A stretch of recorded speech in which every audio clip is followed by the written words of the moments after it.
allegiance to the flag of the United States of America and to the republic for which it stands, one nation, under God, indivisible, with liberty and justice for all. Thank you. Madam Clerk, would you call the roll, please? Lori Borshow, present. Kelsey Cook is absent. Maureen Homa, Yes. Elson Kemp, Yes. Ashley Ross, here. I'll entertain a motion to excuse Kelsey Cook. I'll make a motion to approve Kelsey Cook for the regular meeting of June 29th, for the special meeting of June 29th. It's a regular one.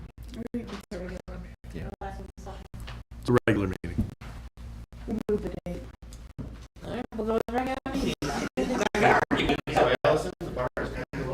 I know, right? We're good.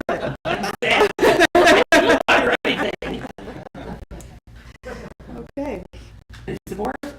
Support. Should I have one second?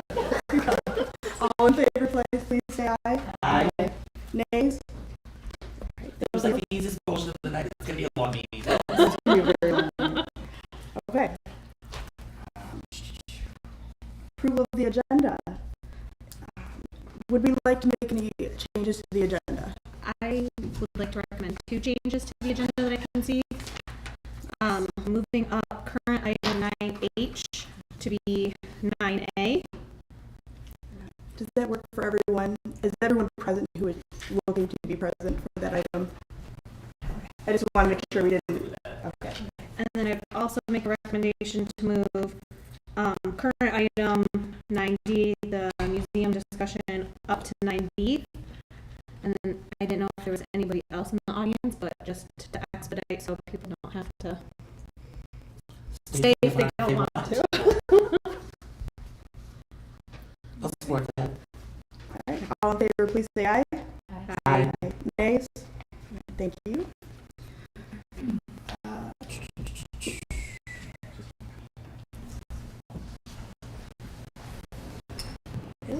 And all right. Next up, we have presentations of the police department recognition for outstanding service. Dave Gerber, Chief, if you have, please.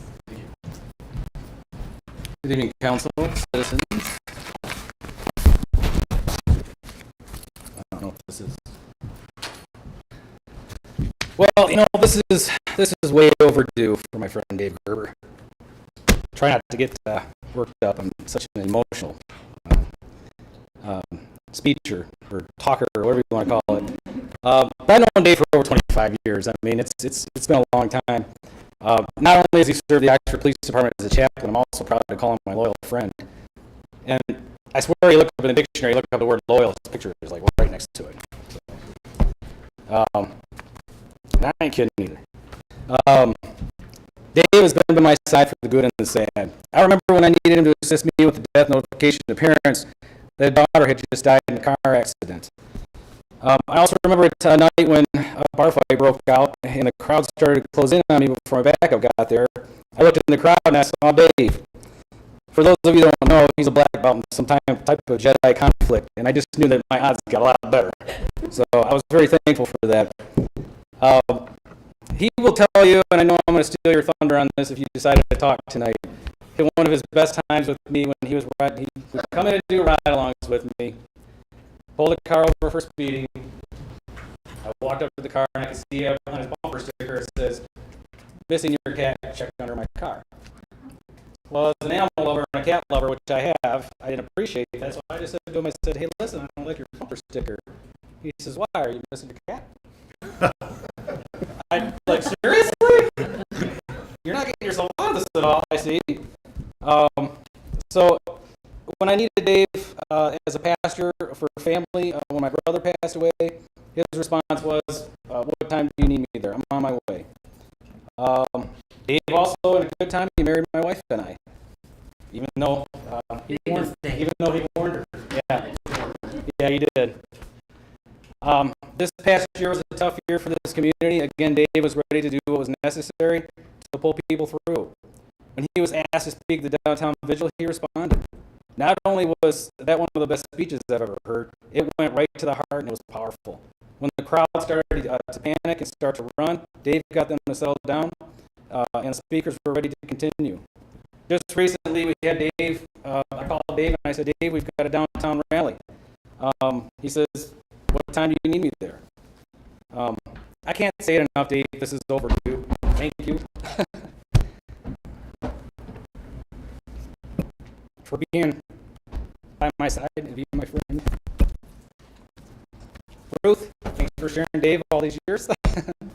And keep your eye on the bat phone, because it's not a matter of if, it's when it's going to ring. So there you go, I had to ring back in there. So Dave, please, it's my honor to please present you with overdue dedication to service to the Ashford Police Department and the Oxford community. Thank you for your service.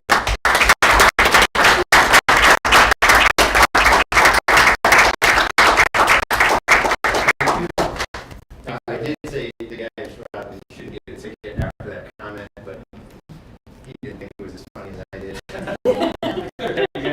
Congratulations, Dave. Thank you. Thank you for everything. Yep. And we're going to take a motion. I'd like to vote against Dave. Wow. I'm going to address one moment. Uh-oh. Maureen and I go back. And Maureen, Chief, really don't know how to describe Maureen. I was bringing my daughter and my two nieces, 10 years old, 9 years old, and I know Mo. You all know Mo.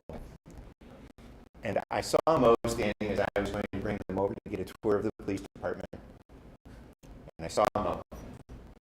And I ran up as fast as I could, and I said, for the love of everything that is decent in this world, please be nice. And she's, hi, Lindsay. Hi, Caroline. Hi, Franny. It is so nice to see you. Oh, your dad's a chaplain, and this is the holding cell, and this is this, and this is that. I hope you had a good time. And they did, and they love Mo. And as they walk out the door, she looks at me and she goes, you own me. And I have owed you for 20 plus years. That's what I'm marked down. But I love this community, and I love serving it, and thank you for the opportunity. And Chief, I'll be over to see you starting next week. Thank you all. Okay.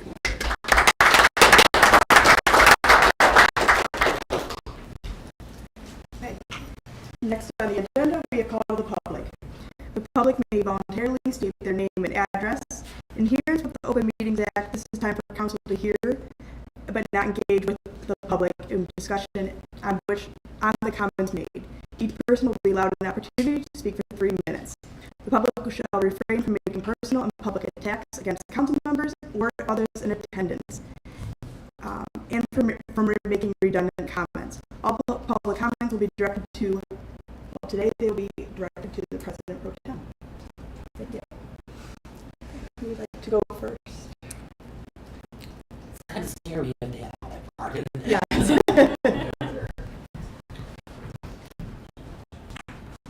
Good evening, Brian Cloutier, Director, Oxford Public Library. Following the failure of the bond a year ago, or whenever it was, I lose track of time now, but we came to the conclusion that we absolutely could not postpone upgrading our heating and cooling system any longer. And so the board did solicit bids. We did enter into contract with the company to overhaul and replace all of our existing heating and cooling. That would be all of the rooftop units, all of the boilers and the controls for the building. Somewhere in the neighborhood of about $300,000 we're spending on that. The reason I'm bringing this up is because although we don't have exact dates yet because we're still waiting for some equipment, the day or days that they have to remove the units from the roof and put the new units on top of the roof, we will have to close for a short period of time. We're going to try to keep it to about a day, and we'll try to give you as much notice as we can, but it's all subject to whenever the equipment can get here. I know we're going to start on the boilers right away. That will not require any closure to the building, but when we start bringing 25-ton rooftop units off the roof, it's just not a safe environment to have people in the building when we do that. Some of these units, for those that might not be familiar with them, they're the size of a full-size van, and it's some type of box truck. They're very big, and we have 2 very large carrier units and several medium-sized units that we're going to be removing. We have to have a huge boom truck with a semi-counterweight truck attached to it because it's that big. So it's just not safe to have people in and around the building, and so we'll keep you up to date on when we have to close on that. Brian,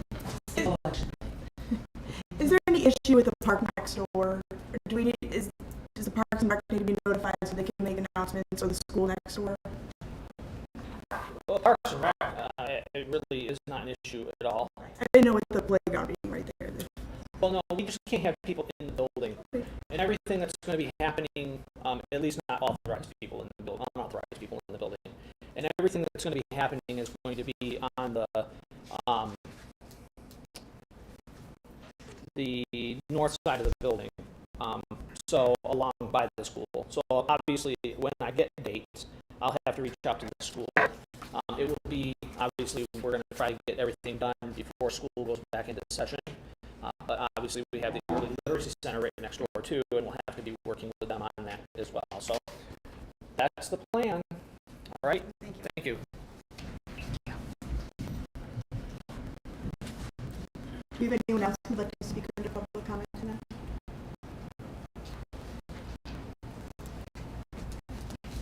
All right, seeing none, next on the agenda is a consent agenda. Receive and file. Is there a motion to receive and file? Make a motion to receive and file consent agenda items A1 and 2.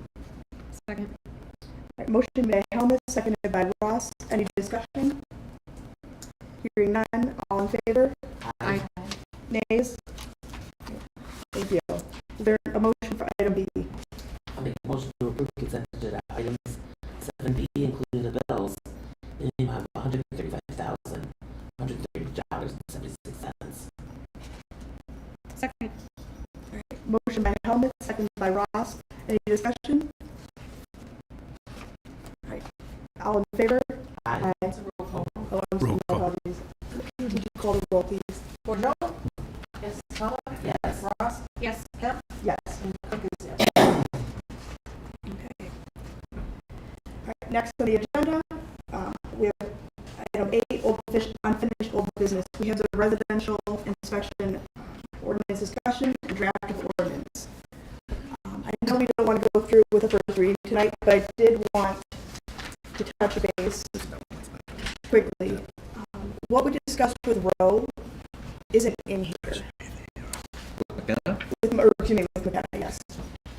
We, As far as the items, for items that we were looking for, those would be the list of items. yes. Yes. Is this what we talked about, or am I? So I know we talked about adding carbon monoxide, which I'm not seeing. That was on the form, the application form.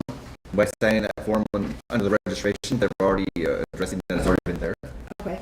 And so we've already been receiving those in with those signatures saying that they already attest to those being there in the building. I think because we took that up before this even came to be, so it's already listed under the registration ordinance that they had on a signature line when they signed that they attest that the smoke detectors are replaced as required. Okay. Does everything on that checklist need to be in the ordinance itself? I guess, to address it somehow or point to it as a addendum or something maybe. The way we did this is this is a list of and you're looking at the page 3 right at the top, right? Yes. Where the list It begins. starts at 2. Yeah. So that it's a pretty basic list. Later in the ordinance, you'll see that if the eyeballs catch other things, obviously they're not out of bounds. What we did try to do was switch the fee structure to be just part of your regular, by reference to your regular fee structure, so we wouldn't have to change the ordinance every time you had to adjust the fees. There's 2 ways to handle it. I listed them in here for you. The sensors are already in your registration part. And here, they're in here again under number 6. If you see, can you see number 6? That's where it's also listed there. Page 3, number 6, smoke detectors must be installed on every level of the home. Do we include carbon monoxide in there as well? We can. And could we also, for sake of someone reading this and thinking they found a complete list of information, could we also, add on, I don't know, there's a checklist and there might maybe other required items? Well, we can say, we could change this. This is one of the things we're going to talk about. This could be the bare minimum list. Okay. So it could be including the following, but not limited to the following. Okay. What we were trying to do, if you recall, was the community, well, the people who spoke against this type of an ordinance didn't want a runaway list. And all of a sudden, we're checking paint colors. And we heard from the experts, mainly our fire chief, and then we had McKenna look at it, and we said, well, here's some things that are just fundamental. We should deal with these fundamental things. We shouldn't drift into longer lists. So you kind of got to give me some guidance here. I can say including but not limited to. If you go down further on that same page, I do put in provisions where re-inspections can occur if a visual observation is made by a safety person. So if the chief was there for some other reason and noticed something egregious matter, that can trigger an inspection under the very next section. So trying to walk a balance here between keeping what you folks want to be on the list, but not making it a forever list and then have the folks come and say, the list is too broad and too large. So I think with Kelsey not being here, who's very articulate and knowledgeable in this, it might be wise if we set this over to when she is here at the next meeting. But in the meantime, without forming a chain of emails among you, if any of you could forward to me directly your thoughts or your changes. The one blank on page 3 is just meant to refer to our registration ordinance. That's all it was, Joe. It's just cite in there, within 60 days of registration under, and then that under is where that you cite to the other ordinance. My last question before if anyone else would like to comment. At one point we talked about a provision to allow an appeal process because we don't want some power hungry, someone to start nitpicking things. We want to address life and safety. Is this in here? I'm not seeing it, and I apologize because that just keeps popping in my mind, but I'm not seeing it. Or would you just automatically be able to appeal to the ZBA? One of the things, I'll answer that in a second. going back to the listing things, we wanted to have something definitive so they know exactly what is it being looked for and what isn't. I know that's part of the discussion, so we don't want it to have to be subjective, right? List what we want to, and I think I had like 11 or 12 items at one item, and then some of those things were kind of mixing off, and we boiled it down to these, I think, 6, kind of where we ended up. I think those ones that you're most concerned about should be explicitly written in there, so it's black and white, and try to stay away from the ones that, well, I saw something else. Well, if they don't know that's what you're looking for, then it's not as fair to them to not know it. Again, something was brought up that night, though. You said, like, I think the example was someone walks in and you see a hole in the floor, going to the basement. Well, then that's a code enforcement thing, and that would be covered for that.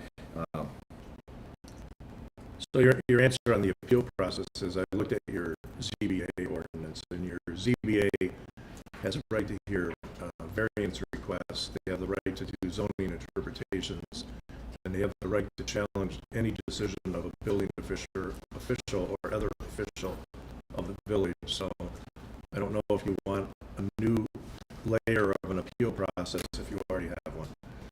Try to keep it a little. As long as that can be used for any decision of any building official or official. Did I talk too long? Yes. Any decision of any building official and or official or commission of the village can be appealed. So then the ZBA would have, the right to hold a hearing and talk about this. Anyone else have any further? I would like to see an F add smoke and carbon monoxide detectors to be, We have that already here. and then I as well would like to wait until Kelsey's here. I think that she brings a really great perspective to it.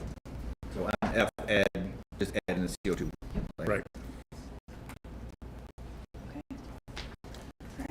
I'll make the motion to set this aside until the regular meeting in July, the first regular meeting in July. Support? All right, motion made by Helmuth, supported by Kemp. All in favor, please say aye. Aye. Aye, nays? Hearing none, all right. Next on our agenda is new business. Item A is the student group discussing memorial. If you'd like to come up and share with us, please. No one's saying national anthem, so we'll just Hi, we're here to talk about the community memorial. My name is Raina. I'm Olivia. I'm Abby. First, we want to say thank you. Thank you for providing us with an opportunity to come together and bring student voices to the design of the community memorial. Some of the students include, obviously, us, Nathan Schilling, Olivia Curtis, Jack Curtis, Sylvia Lester, Kena Andaley, Brie Yelling, and Maddie Johnson. Reasons why this is so important to us is because we want to celebrate and honor the lives of Hannah, Justin, Tate, and Madison. We really want to be a part of the conversation. We are all really closely connected to Hannah, Justin, Tate, and Madison, and we really want to see the initial memorial happen soon. So we've come up with two different sections, I guess, or parts for the memorial. Like Brenda said, we talked about an initial plan for a memorial that we want to happen sooner than later. So we checked out Scripter Park because we were told that's possibly one of the areas that the memorial could be. So we're looking at the area that's the closest to the road. We're like right past the volleyball court area. So one of our main things was we want individuality between all four students. So we talked about 4 trees selected by the families, and a plaque, whether it's on the tree or by the tree, to tell the community whose area you're in. Also a circular bench around the tree for a sitting area if people wanted to come and, just think or ponder or something. And then we also talked about some sort of a rock garden for the community to be involved. They could come and write memories or just write whatever they want on these rocks, grow over time. And then we also talked about some sort of a boulder. We don't know quite what the boulder will be, whether it will have a plaque on it or a saying for each of the students. But that's just one of our ideas for the initial memorial. And then we talked about a long-term plan. Like we said, we want something to happen sooner than later, but we also want something to be large and extravagant for Justin, Hannah, Tate, and Madison. So we talked about personalized brick pavers, kind of like at Kids Kingdom, where companies can purchase a brick, or even the community can purchase a brick, and it'll kind of lead to also fundraising ideas. And then we talked about a large centerpiece. We don't know quite the idea of a centerpiece yet, but we just want something that will be monumental and special to, of course, honor Justin, Hannah, Tate, and Madison and celebrate their lives. Okay, so far we have organized 2 meetings and just got people together to talk about ideas and see what we were looking for in the memorial. We got advocates from each of the 4 families, close friends and family members to come to these meetings. We went to Scripter Park. Like she said, we looked for the most ideal location, walked around to see what would best suit what we were thinking about. And then we also consulted with the designer to give her our ideas and see if she can possibly put those in reality. So our next steps would be finalizing our design plans for the temporary as well as the permanent memorial, and then looking into generating a grant as well as fundraising ideas, like she said, the bricks, something like that, GoFundMes. We would also need to find companies for overall design and construction of the memorial, and then determine the amount of space allocated and a time frame.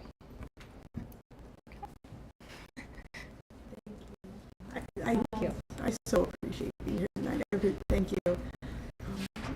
Council, have any questions to start? I have a couple of things. First of all, we were kind of talking about doing something similar. And one of the things we talked about was the trees in specific, and I am not good with plants, so I'm not the person for that. But one thing that Mona brought up is that certain trees do better, and you said there was somebody specific you knew that. The members of the planning commission knows way more about trees than they were ever should. And where they should be planted. Scripter Park has really crummy soil in some spots. But picture Scripter, if you're looking at First Pulaski Street, here's the bathrooms. To the right, over by the pines, is the best soil. It's not sandy, a lot of it's sand, a lot of it's, we want the trees to not die in 2 years.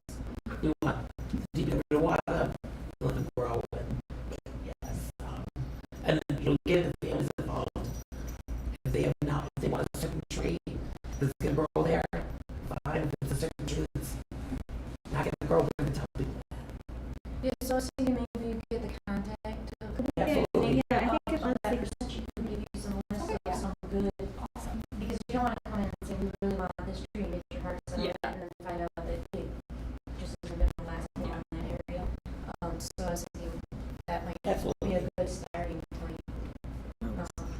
I think we have some good resources of some people that can help you create your vision, or help you with your vision come to life. You're right that some of that soil is, it would be, I think it wouldn't be, it'd be terrible if, if it just wasn't, the tree's going to take off. And we did set aside money to put in. We don't want saplings, we want a tree, big trees that are going to grow and not get mowed over because the people goes over or something like that. We talked about benches, we talked about a rock with either black or engraving on them in the center of this. And just today I was thinking about maybe a time capsule. Let everybody write letters to their friends. Put it in a box. We put it in the ground in November, October 30th, whatever day. You can still put the rock on top of that. Let's leave it open for 50, 100 years, whatever you want. I think Scripter Park is the perfect place for this. Every student eventually ends up at Scripter Park. You just do. For something. Seniors get day, track meets, soft food. So I got a safe legal debate up there. And I want a place for you guys to go and be able to talk to your friends and remember your friends. I don't know the plaques on the trees because I think they'll kill the trees.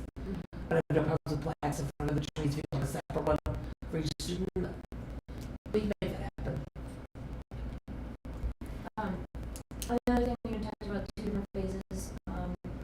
You said the one is 10, but I assume you were planning on leaving phase 1 there forever too, and then also in your phase 2 doing a bigger, grander kind of So what we kind of talked about was we are going to build off of the initial memorial. It's not temporary, it's more like short term than long term. Right. So our whole idea was to have like sections for each of the students, and then in the middle have the centerpiece or something that's large and monumental, and that's going later. We just want something that will happen now, well not right now, but like sooner than later, and then something bigger, 5, 3, however long. Okay, yeah, I'm not signing now, and then you know where it's going to be your next phase. Ashley? Okay, a couple of things. So fiscal year starts, what, a couple days tomorrow? Tomorrow, so we've set aside. I am of the opinion that they put together a wonderful plan that very much coincides with kind of what we initiated to, if this is what they want, as long as we can make it happen in the budget, like let's get it done immediately within the next month, since tomorrow's the next. We don't plant trees until fall. Yeah. Just But the we can trees, start you the don't movement plant until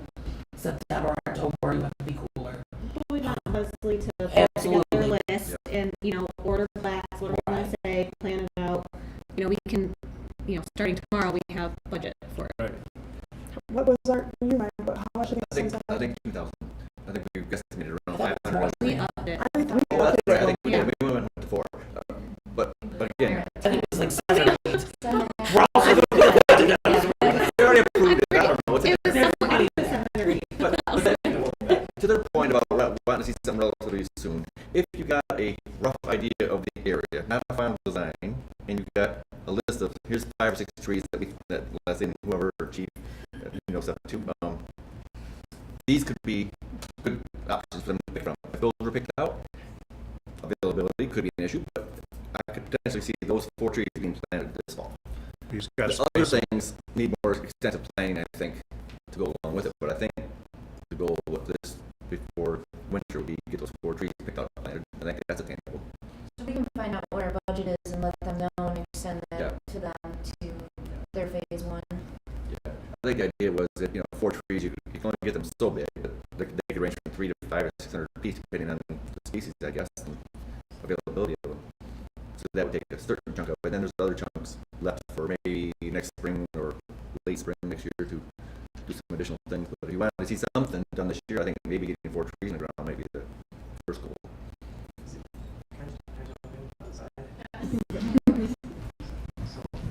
Question. I guess what I'd be curious to know what would help us with planning would be to understand what space, how gracious you guys can be with what space would be available, because that would really help us kind of hone the major component of the plan. The only other thing we've talked about in our plan that I've thrown council and not made a decision on is potentially putting a pavilion kind of near the volleyball thing, just off near the parking area. But the area that Maureen's talking about is farther south and back against the trees anyway, so that's a separate area. We wanted it to be visible with the near the trees, like the ones you're talking about. Can you see that from the road? Can I cheat for a minute? Chief, you know probably, I suppose I don't know everyone in this room's knowledge. Where would be the most visible place a tree could realistically thrive? GP, you know everything. I know you should know everything. Because I don't want to push it off into the corner, but I As the fire chief, so sandy. just about anywhere in that park that you want to plant it. Horticulturalists can make it grow. I mean, obviously the soil is amended. You do the whole, change the soil, do whatever you want to. So pretty much any place you can make it work as far as soil conditions and everything. So that's not an issue. Biggest thing is continuing to make sure it gets water. If it's, do we have a DPW is going to have to be hand watering, or if there's a way to get water close to it, somebody can use a hose or whatever. That's one thing to consider. But I think as soon as concrete isn't the right word, but a plan that they can get close together. If they've got somebody that's a designer that's working, can put it on paper and get it, whatever, and post it, I would dare say that you can probably get the majority of it donated to the thing. I mean, I'm sure Levy will drop you off the biggest boulder that you could probably put on a plant that they can, I would more than happy to do it. And I'm sure there's other landscape companies in the community and other people in the community that can make the entire project happen. So as soon as a plan, project, list, that kind of stuff put together, I think would facilitate a lot faster. Who would be the point person for that area? For scripture, for showing them. Myself and Don Brantley could Yeah. meet somebody out there, DPW supervisor. Again, water is an issue. We could perhaps run a hose from the park bathroom over, and for the first year, and then the following year, that trees, I think, need some water. Yeah, I think that would be the next up a meeting with Joe, and then he'll get time for Perhaps time to come out there too. we could, at risk of volunteering her, might be able to join in on that. She might have more insight And I don't to help your vision come to life. Because I don't want to get it pushed off in the corner, but I think there's some logistics that make sure. Well, in your it phase doesn't go 2 away. is like a living plan. It's so, but there you go. It sounds like you want to kind of make them around each other. You might find that you need to think of the first phase 1 in a different spot than phase 2, just depending on the soil, and that's the only thing like that.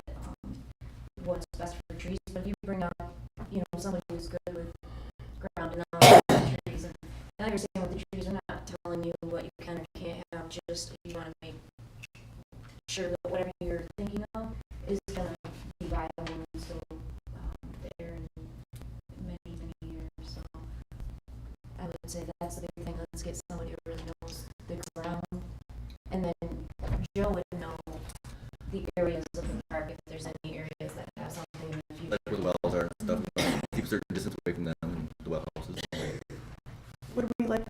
discussion about how much space would we like to have that tonight, or? I think if they had a rough idea, like, I mean, they're talking like 4 trees, maybe in a semicircle with something in the middle. It's what, I'm thinking about. But I mean, like, I think the concept, like the whole rectangle concept with this, the corner is kind of in theory what we had. So more or less, we're looking at the rectangle with each one having an intersection in the corners and the centerpiece in there. So it gives you more of a picture of, instead of, because unfortunately you think trees and benches and you think more circular, but they're still thinking corners and then the centerpiece in the middle, or centerpiece. Which is phase 2. Yeah. But this could be the initial thing. Yes. So maybe like a 90 foot by 90 foot, like an infield is 90 foot by 90 foot by 90. Maybe bigger than that. I don't know. But that would give us an idea of what you're thinking of. Yeah. Plenty of space out there, I think. Yeah. Like that. Do we need any motion, or are we just, we have the budget? I think meet with them, get a solid plan, and then give them an idea of distance, location, then they can produce something. I think back with something might be a good idea. But in the meantime, we're looking at 4 trees no matter what, right? Why not find out what trees to stay away from, and then give them a list of the other ones that are options, and then they can work on choosing them. And then I think the sooner you choose them, the sooner you can reach out on availability of them. Do we know of any grants coming up that might apply for their phase 2? Next year we have the Oakland County Parks grant. We're hoping to do something to fix our seawall down there, or not our seawall, but our retaining wall. How much is that? How much can we apply for? I think 125 is the max. And I think our retaining wall was around 30 or something, 30 to 40, and I floated the idea of a pavilion up there too. I'm just wondering if we could fit it all in there. It might. We have a 25% match. I believe is what that Oakland County Parks grant is. Sue? I was just going to suggest that you might want to look into where the community garden was, because there was water lines running out there. It was too long time. Okay. I know I'm about just today and noticed that I can still tell where it used to be. Yeah, and it's right on Except when I give it down. the road, so Yeah. this is Would Don know where those are? Yeah. I'll get with Don. Don's not been made preview all this at all. And that'll help shed some light on options. Don Brandon's our DPW director. He's actually an important person. Do we have all of your contact information so that Joe can? I think Rena and then I mean, we put our phone numbers down when we signed it. Is there like a group email? I don't want to make sure everyone's included, or is Marina the best? Did you I guys? don't know. Sorry, I definitely on the If spot you there. contact me, I'll share it with everyone. Just a quick, I'm glad we've got, it's kind of cool to see the support. You got a whole community that cares about you guys. And money's the easiest thing. Yeah. That's the easiest thing. It could be $1 million and we could probably raise that in a month in this community. So you dream big. Fair enough. I will say one thing I didn't like, and it wasn't clear. The boulder that you wanted.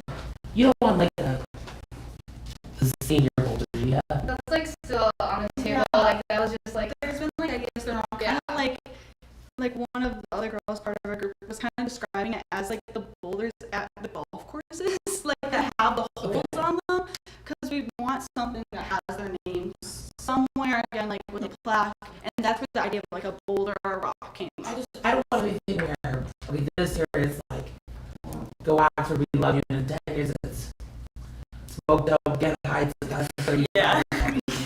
I want it to be okay. I think that's not personal. Yeah, we want the boulder to be the presentation, not something that's going to be graffitied by this year's the football team, next year's the volleyball team, next year's the basketball team. Not like the one in Romeo. Well, we've got a senior rock by the high school. Rock garden where you could write messages. I mean, that's something smaller. And if somebody does write it, it's not so expensive as you're driving by. Right. I just want to make sure we're on the same wavelength. I don't think you know the boulder as the Yeah. Okay. But not a sissy little boulder. Trying to stand it. We're talking Rushmore.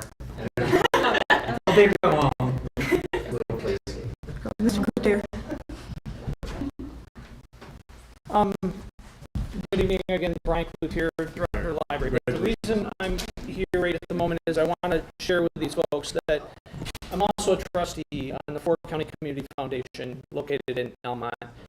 Fort County Community Foundation, and for those of you that are unfamiliar with us, we're a smaller community foundation that gives back to communities in the four corners of Oakland, Lapeer, St. Clair, and Macomb County.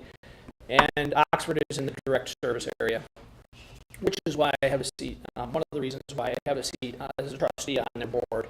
I can't make decisions for the foundation. That's not my job there. But I can tell you that when you do get a final plan in play and you do get your final budget and all of your drawings and everything that you want to do, don't forget to reach out to us, because I'm quite certain with all of the grant funding that we do in any given year that your project will fit into one of those categories. And the executive director at Fort County Community Foundation is Kathy Dickens. And if you reach out to Kathy and our grant coordinator there as well, they can walk you through the process on whether or not they think this project would meet one of the criteria for one of the grants. So when you're told to think big, because I'm quite certain that this community would come together for you.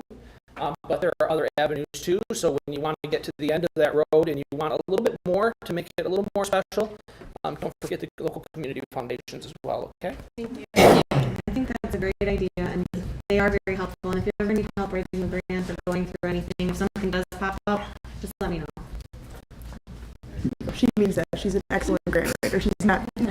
So, we have different skill sets. We'll help her out in some way, but yeah, don't ask us about trees, but Leslie will be able to help you.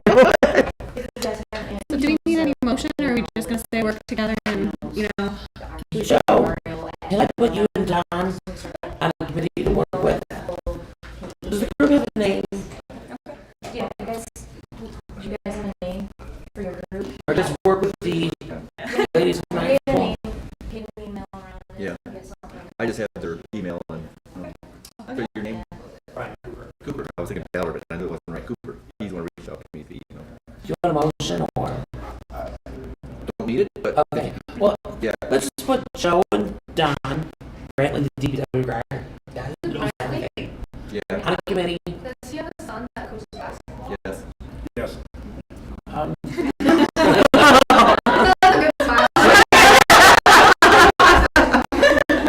We have a conflict?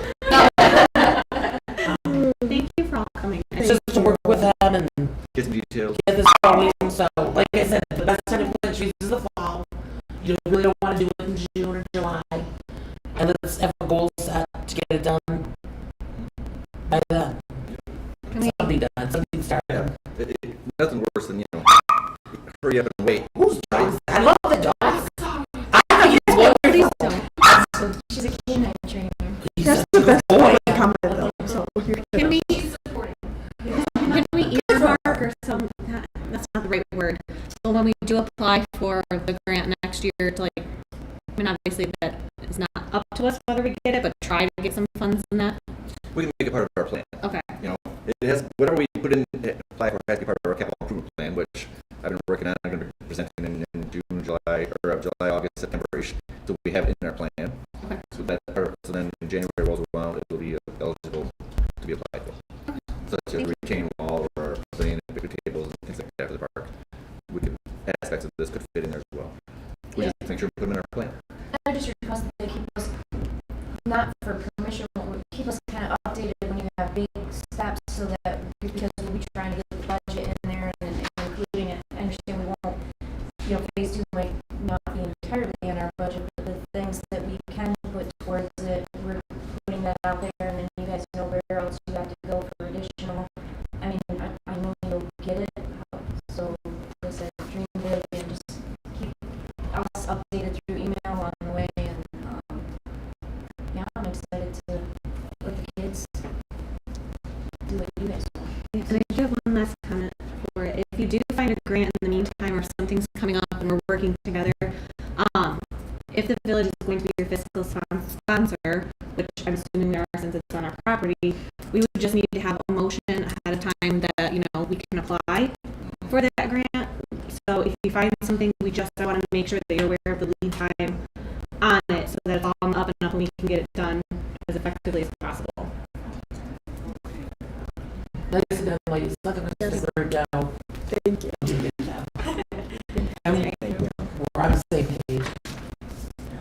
Thank you. Yes. Yeah. Thank you. Disregard comment about senior skip day. I went to Oxford. I don't know yet. Thank you. Have a great day.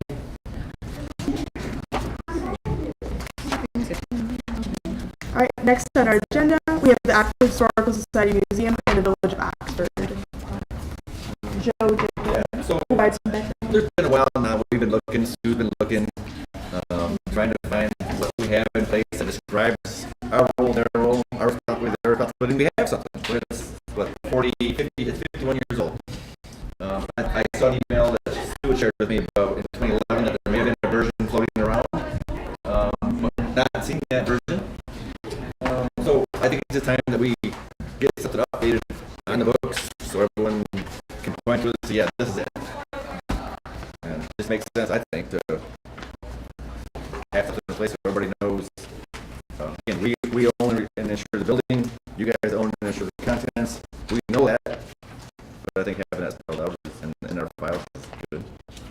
So, Ms. Hardy, don't you think there's a more recent agreement than this?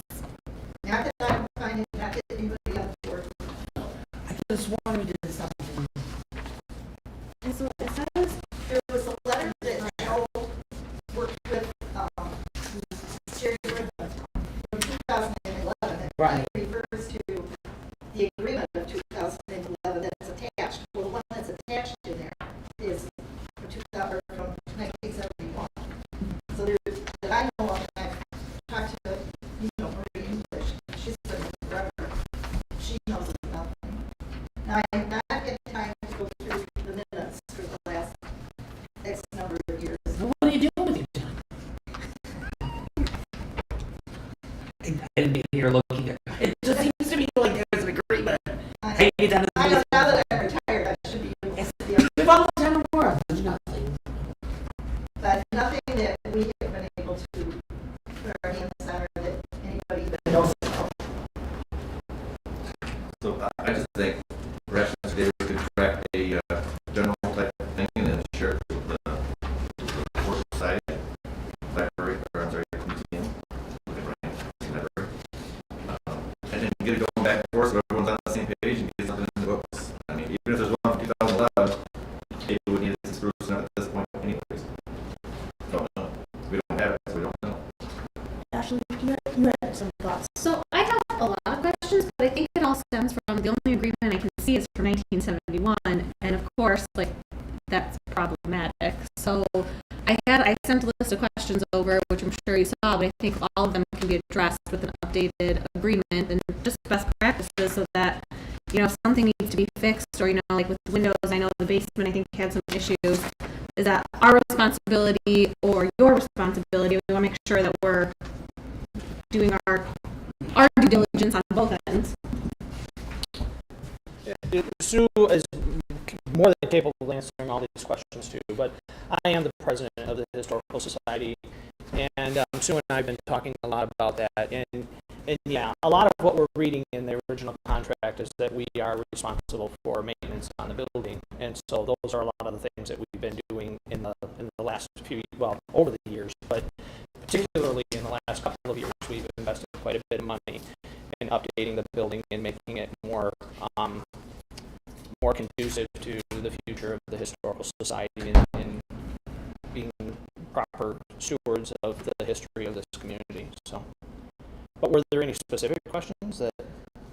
Oh, the windows were one of the biggest ones because, and again, I'm looking back at a 71 agreement. So we're on, page 3, number 13. The tenant shall not make any alterations, additions, or improvements to said premise without the landlord's consent. And I'm certain there was issues with the window blocks that we have or whatever was before, but it's just, I think, one of those things that everyone's been, chugging along, and we can be a little bit more cooperative on, both ends. Well, and quite honestly, too, the window blocks were not original to the building. Right. We were actually restoring it back to its original grandeur. Perhaps we should have come to the, looking at it in hindsight, we could have.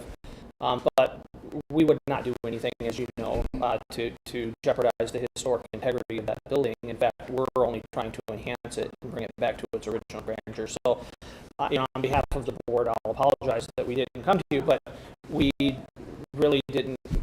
We weren't looking at it from that perspective. I mean, obviously, if we're going to do some other things, we would bring them, but we felt like restoring the building to its original grandeur was not going to be an issue. And I don't get the sense that it was, but you're correct. We probably should have come to you. I mean, according to that.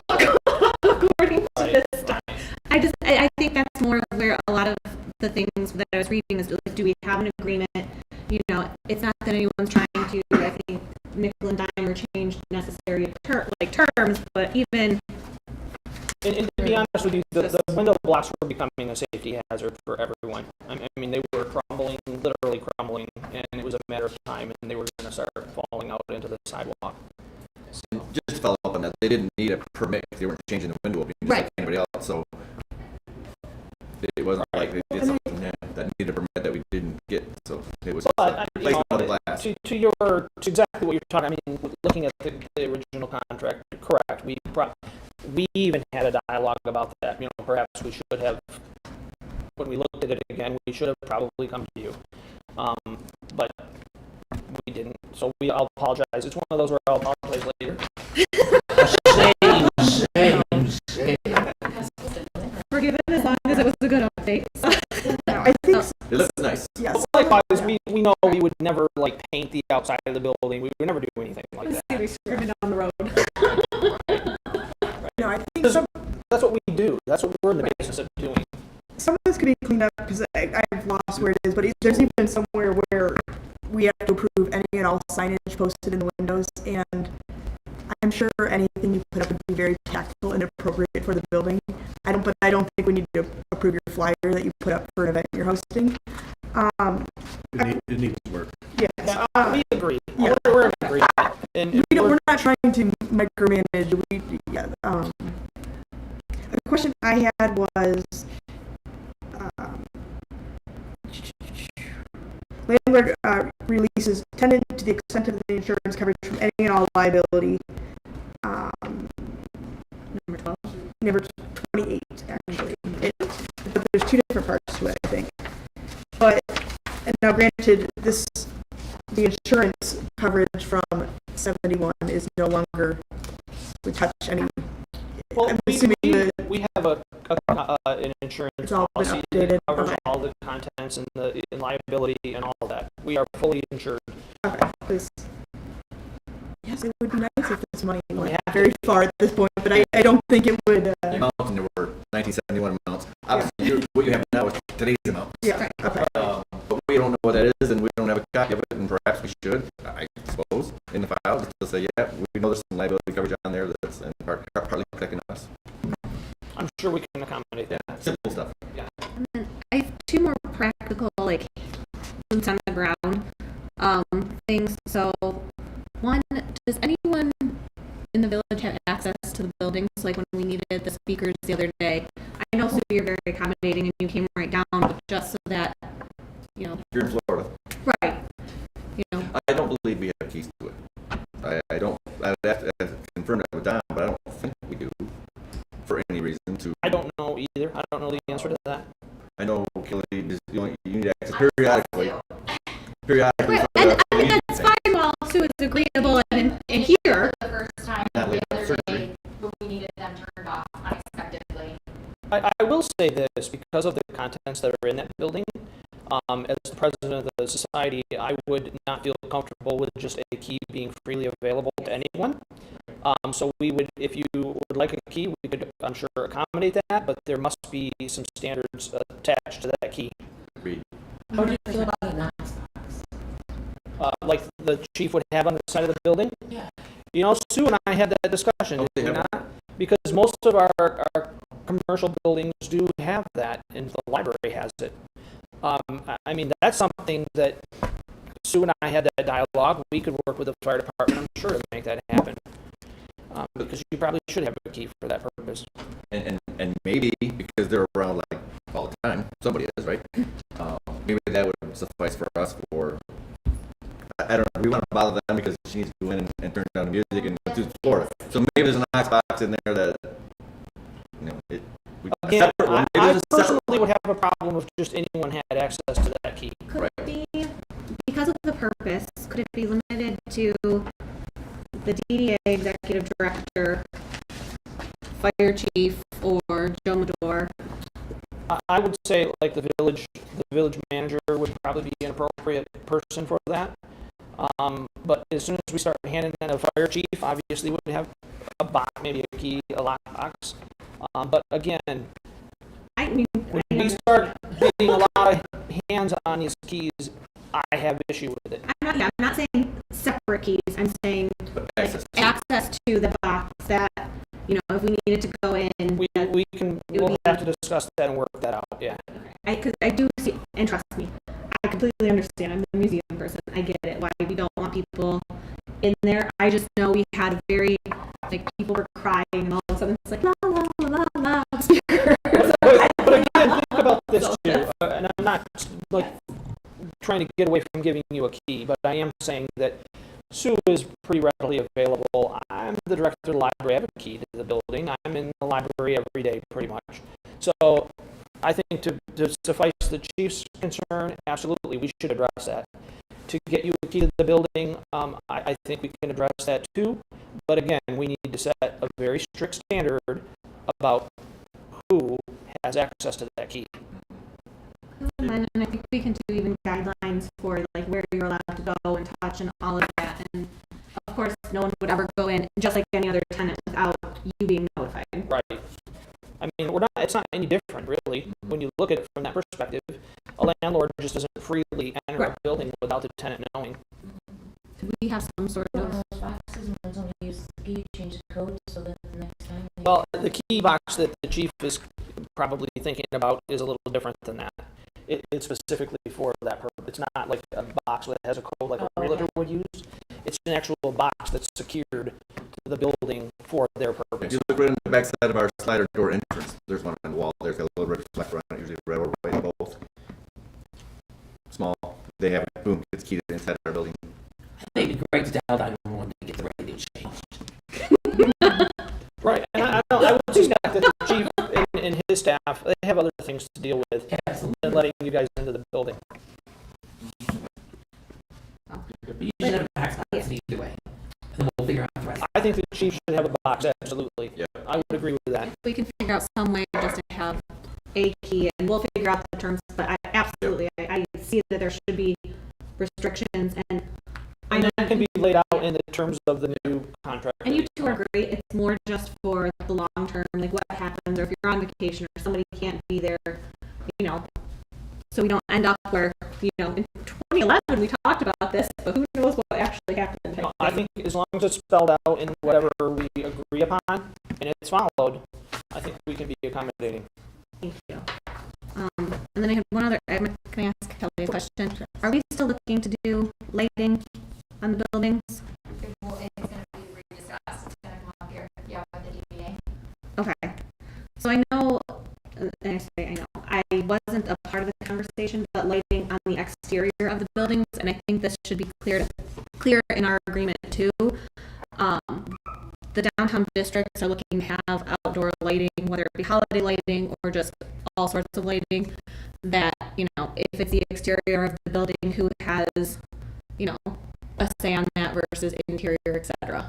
So if we wanted to put lighting on the building, how that would be. Rooftop skyline Okay. in the district. Yeah, my concern is it's the only limestone building in the downtown, and it is to be treated differently than any other type of brick. So when you start saying we're going to start attaching lights to the building, I mean, in theory, it's your building. And, that being said, though, we are the stewards of that building. We are the historians, not that you aren't. You have knowledge probably more than anybody here on that topic. That being said, we have to be careful about how that's addressed, because that building is not like any other building in this community, and it should be held to a different standard than any of the other buildings in this community. Yes. Just by the nature of what it's made of. Absolutely. And I think that we'll have that discussion as it comes up, or if it comes up again, that we make sure that whatever integrity is kept. And I know the company that we've worked with in the past has been really good about it, but that we actually have folks going out and saying like, yes, this is okay, or no, it's not. Because there was discussion too about when a company was hired to clean the exterior of all the buildings. I met with them as well as Sue, and I advised them not to do it because if you're not knowledgeable about how to properly clean that limestone building, you take a power washer to it, you're going to screw it up really fast, and you can't reverse that. So that's why we were like, absolutely not. If you're not, I asked the crew, are you knowledgeable in working with historic limestone buildings? The answer was no. My answer was then do not touch it. And I think that's an important part too, just so that we have that in there, that if we do contract with somebody, they do have that knowledge. Because honestly, you can mess that building up really fast, and you cannot reverse that. I think that's all the questions I had for now, just because I know if we're going to update something, I think it would address just everything that we're all like, okay, whatever. Thank you, Brian. I think whatever you bring forward, we're obviously going to look at it, and we're going to work through it, and we're going to have a back and forth dialogue, and we're going to come to something that I think we're all going to be happy with in the end. Okay? That's the goal. That is absolutely the goal. Thank you. Thank you. Okay. Item C, 2022 Emergency Federal Law Enforcement Assistance Grant. Chief, would you like to take the lead with this one? Or Joe? Or take a pass. Well, I think, I'm not sure if that's what's this or not. Or the, yeah, we were memo for this, I can't remember. No, it's not that memo. The communications, the emails, and the actual agreement has to be, signed. You can explain like what you guys did. No, Yeah, it's basically overtime or hours that were spent. Excuse me, after the high school tragedy, that wasn't accounted for. So we put in for our hours to get reimbursed for that, like other entities did through the state. So I accumulated those hours on what we would have not had if it wasn't for the overtime, and not necessarily just the overtime, but having the extra bodies come in when the schools were having counseling sessions, open gyms, the vigils, there was multiple vigils. The schools wanted us at the schools from sunup to sundown, and we were doing everything that we could and using everything that we had to accommodate that, rightfully so, because of what went on. So, and those figures that Joe has there is what I came up with and what we had to utilize during that time frame. Basically, we just need permission to apply or to sign. Terry put together the program and the status report. In there, we just need permission to sign the contract. Do you have to sign the contract in order to get reimbursed? Chief, are you happy with the number? I am. I'm the one that put it together for Joe. I accumulated everybody's times and hours, and The rest of the document looks like it's ready to go. This was something that came from the federal Michigan State Police. They're the ones who then facilitated the grant for the state to the individual communities. Does Joe sign it, or do you sign it? Not chief. We were thinking that either myself or Kelsey or the president, Kelsey, I think he asked for the chief. or you, the administrative officer. Yes. I can sign somewhere.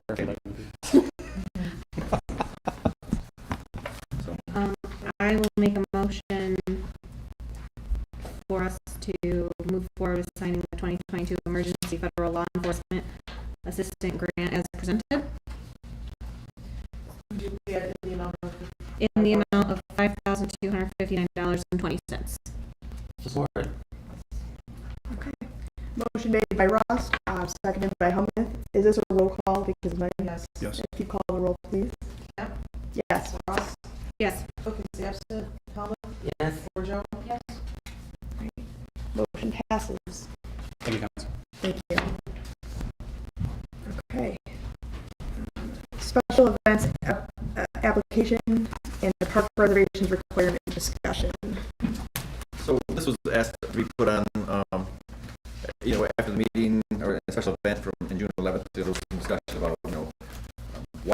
this and how this came about. So in 2018, I'd only been here when I wrote this memo about 3 or 4 months. I think council had been working on this a little prior to that, and this kind of just shows the timeline, thoughts, and emotions of the minutes and how this was put together. So one of the things that was put out there is that we were charging to utilize public property, and that's not true. We don't. I get calls often where people say, we want to rent the park, we want to rent Centennial Park. I said, well, we don't rent it. It's free. You fill out an application for a private event and you reserve it. If we were going to block off 2 hours for a someone proposed, or 3 hours for a little kindergarten closed private event, they just reserve the park. There's no fee. We get $100 deposit from them as long as they won't leave trash everywhere and stuff. And they always returned the deposit to the applicants, so that they're reserving the park. So it's a reservation process that is all we utilize for those events. The events that rise to the occasion where it's a public event and going to be reserved, and a public event is going to take place, that's when the special event application kicks in. Because and it could be small or it could be large, like the Lone Ranger Parade or the Chamber of Commerce Christmas Parade. Those are quite large and involved. Chief Schultz, Chief Sowell, Don from DPW, a lot of people look into that and review it, where the lane closures, safety things. Chief even will go out and address some of those applicants about, can't have cooking items underneath tents and things like that. Open flames, I think it's more so. So that's the process of why it's there, because a lot of people have to look into the way on that. We charge a $50 application fee. I mentioned to Kelsey when she first was asking me to put this on us. It's up to you guys. We put 6 or 7 of these special event applications a year. $350, $300 a year doesn't make or break us at all. Does it help defray some of our costs for people to spend some time looking at it? Sure. But is it needed? No. The application, I think, is important because now we know who's there, what their plans are. Do they need porta johns? Do they need tents? Do they need power? Don usually meets them over there if they're putting a banner or something in the ground, tells them where to put their stakes in the ground to avoid electrical and irrigation. It's just a matter of something that rises to that larger event. Like you have one right after this that someone's going to do a Scripture Park. I think they applied for this last year or two, but they, because of COVID, didn't have it. So that's just kind of how it is. We don't charge anything to use the parks, whether it's a private event or even a special event. There is a $50 application fee, and there's always a requirement for insurance. Even for those people that had a proposal for it was even a wedding there, right back in May, we had a wedding. Woman, I think it might have been wasn't homeowner's insurance, but she went out and got some insurance coverage that met our requirements, and we had it in hand prior to the wedding. Smaller private event, but they did have the insurance to them. So, personally, I don't have a problem with the way we've been handling those types of events. But I think when this application and process was laid out, it did not take into account protests. And I think that is an important distinction because a protest is the First Amendment right. They can do it anytime if they, and I would rather us have a heads up so we can have, the proper services and forethought in place. But I do think I would like to have us look at what the legal definition of a protest is. But I do think we need to waive, if it does qualify as a protest. We can't, it would be, if they do have insurance, I would like for that to be put in place, but I don't think we can require it. I don't think we can require a fee if it is a protest. I have a question for Superstar. You and I both voted no against this. Did I think you why? Guess what? The 2018 special event The application. motions were, there was one motion Come on, Sue. to adopt the resolution policy and applications presented with the implementation to begin January 1st. You, me, and Joe Frost all voted no.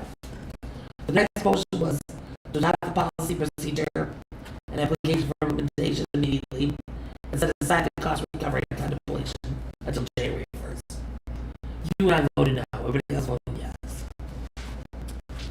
Well, I think that we voted no because we wanted it immediately. That's what I We all felt that there needed to be some form Well, the last one was that people had to apply to, or give a permit or whatever to make reservation to use any of these things. And yes, I think we felt strongly that there should be some kind of recovery fee. I mean, the fact that you and I agree. I know. That should be marked down. Just as a side note, the following up the week after the March rally, 3 officers or full-time officers were there and had logged 5 hours overtime. That 5 hours overtime is between $600, let's say. Those are some of the things that were being discussed in 2018. If we know we're going to need X amount of people, we know we're going to need some overtime for DPW to set up barricades for a parade. Should we, the village, be reimbursed for some of that, all of that, or none of it? I think that was part of that big conversation that was bouncing around then, and there was some difference of opinions. I remember Bill Dunn standing up here and saying, I think you should cover 100% of it like we do out there. I don't want my money to pay for somebody's Christmas parade. Not that he's against Christmas, he stated, but he just didn't like the concept. So there was a lot of that discussion that was part of that process. Sue, your position, I think, was, if I recall, was that the expended resources of the village have to be made whole. And you didn't want to postpone that, and I think Mo didn't want to postpone that. And you wanted the resource costs to be made whole. Not profit, just made whole. And I can see that if it's a private event or a nonprofit even putting on an event. But the cost for providing if we choose to put police out there for a protest, that cost should not be the money should not be an obstacle for people who are wishing to exercise their rights. And when people have called, I've had people call me a couple of the last couple of years and said, well, I just want to, I want to come and I want to walk on 24 and maybe hold a sign. I said, you can do that. Anybody can do that. You can walk down the sidewalk wearing a sign saying just about anything. I mean, you don't need our permission. It's when they want to reserve the park for a specific thing, that's where, okay, you reserve it, or it's a special event. That's where I would have been falling down. I know where you're coming from, Allison. In my opinion, it's public property. If 500 people want to walk up to Scripture Park and start yelling about whatever they're yelling about, we can't stop them. But if you want to reserve that park, make sure no one's having a wedding that day in there, or kindergarten graduation or whatever, that's different. And there are instances where 2 opposing groups in other communities have been denied applications for protests, so that there's not violence. Can we see what an application for protest is? I guess, or what is that? I don't know what that is. I mean, for what, if that's, So if you I guess I never thought about that before, but, or, to. If you canvass other communities' applications for events, many of them do list protests. And I think it's not that they want to regulate, charge, or they just want to know about it. In other words, you don't want a 500-person surprise park event that you didn't at least have knowledge of it. The thing that you have to be careful of is whether or not you want to become the arbiter of what is a protest, a right of assembly, versus what is an event. And that can get blurry because the concept of a protest is to express freedom of speech on an issue. It becomes blurry when you have a church organization organization who wants to hold a church event and express their views and have a little bit of a gathering. I don't think that's a protest, but it is, to me, that's an event of free speech. Churches should be able to gather and say what they want to say or do whatever they want to do. Now you're into the public property, you're into the church and state, and you're into all kinds of other issues. If you get a call from a group that says, we want to use your park to hold a rally in favor of X, Roe versus Wade, X, some political issue. Is that a protest? Is that a gathering? Is that an event?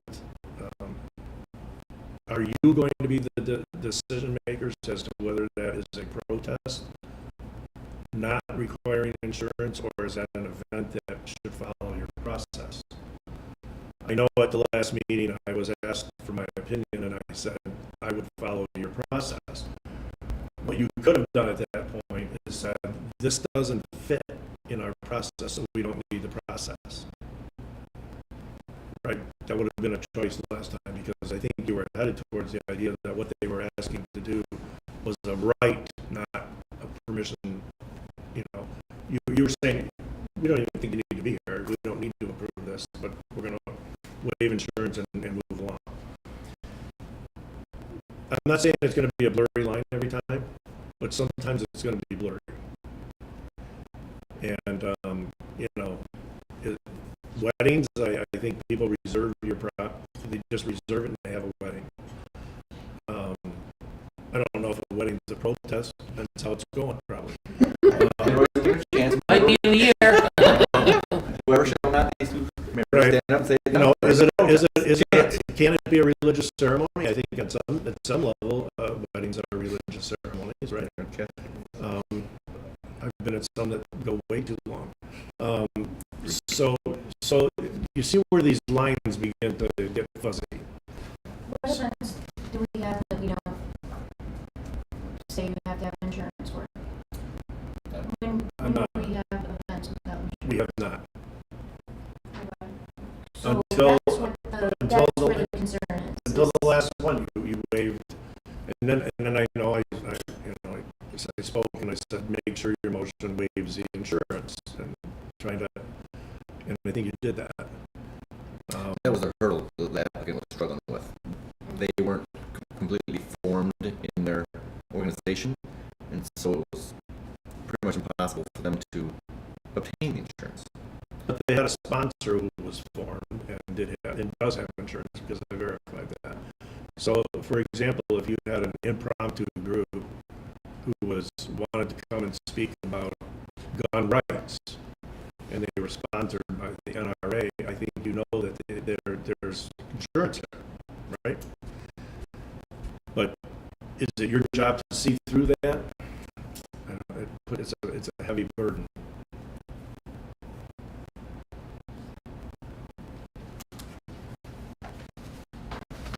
One thing that I would like to maybe make a change on is when someone reserves a park for a wedding, we get a $100 deposit. Chances are they're going to leave the place in great shape. Someone applies for a special event application for a parade all the way through town, we don't get any deposit. There's a much higher chance that there's going to be trash and stuff left behind in that.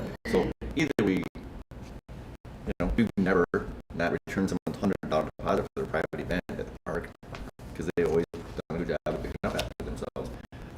Maybe let's make some uniformity, I guess is all I'm going to say, is if we're going to get a $100 deposit for 40 people to sit in the park, should we get a $100 deposit for the 3,000 people that are going to be in the parade? For a public event. Or a public event, That's all I'm saying. Maybe we should make that uniform, the deposit part of it. I actually don't mind that. The non-refundable application fee of $50, I think, becomes a little inequitable, especially when we're dealing with students, and even if they had parents or whoever. And $50, depending on who you are, may or may not be a lot. But I know, I watched the students there afterwards picking up so much and really putting in the effort for however many hundreds of people were there. Picking up garbage, putting everything away. And I think difference would be, we're not going to be made whole anyway, regardless. And so 50's not gonna make it. it's not going to make us whole, but if we had, you know, a refundable deposit that if you do clean up and do your part, and that's going to be a judgment call, obviously. And the small private groups, we do require, the reservations, we do require a $100 deposit. The larger events such as that with hundreds of people, we don't require a deposit. That would make more sense to me. I guess I don't know what the right answer is for insurance coverage, and I even, like, in my notes here, I'm like, I would ask myself questions and go back and answer myself. Like, you know, I think it was a special case, and we're dealing with special circumstances around November 30th, and I don't know. And they weren't there yet. Your amendment, right? It's like it was just a tricky spot to be in. It was. A year from now, they might have their organization papers, they might have their insurance already in place, and they just contact their agent who sends us a notice, a certificate of additional insurance, like everybody else does. You it would be an issue. You have the right, you have a process, but you always have a right to waive a part of your process. For example, you have a FOIA, Freedom of Information Act process, right? And you have a fee structure for producing documents to people who submit a valid FOIA request.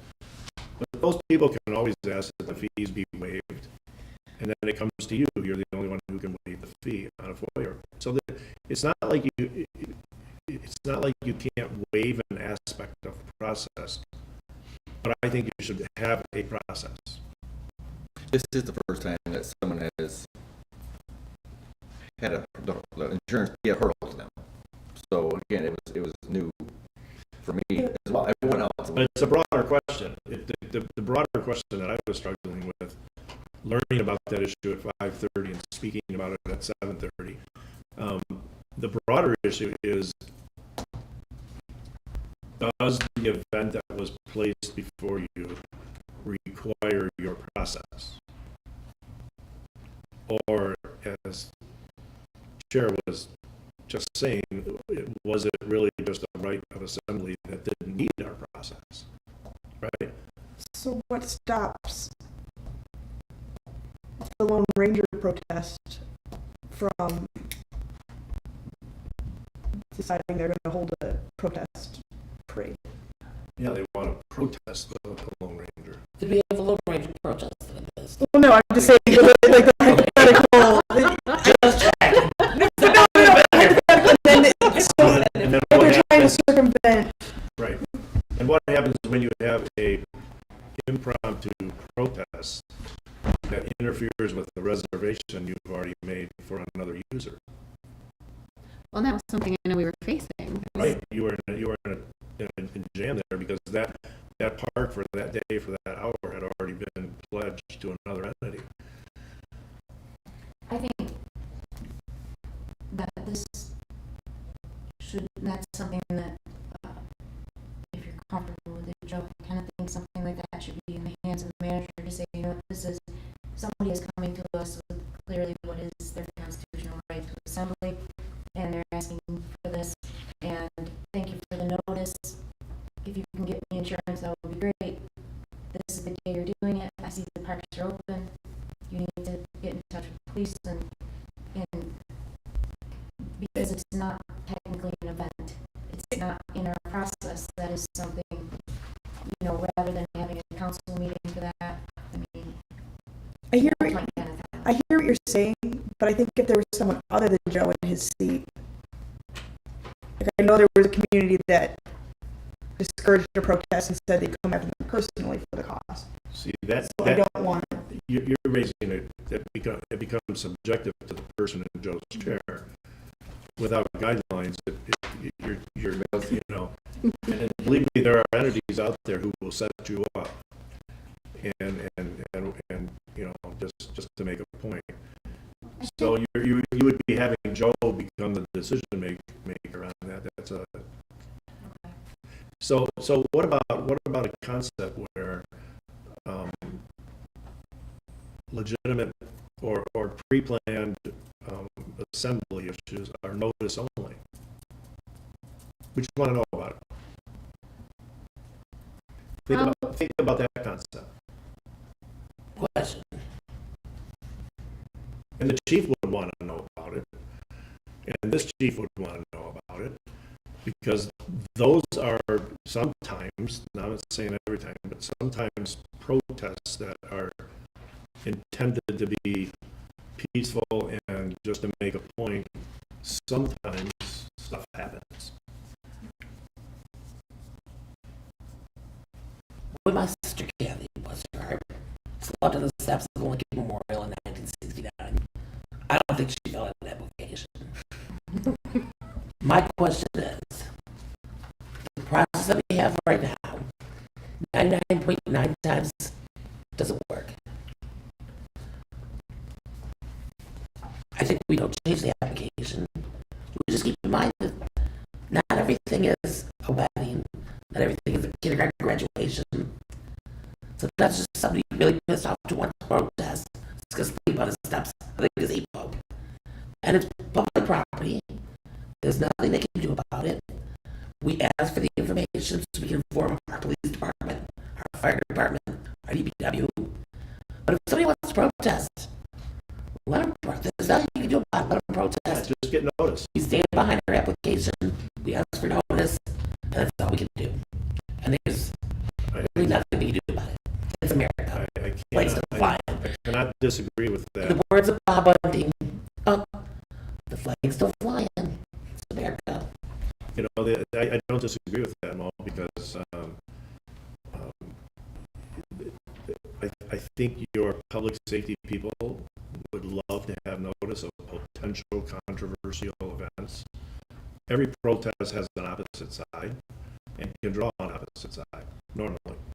And that's the fodder ground for problems.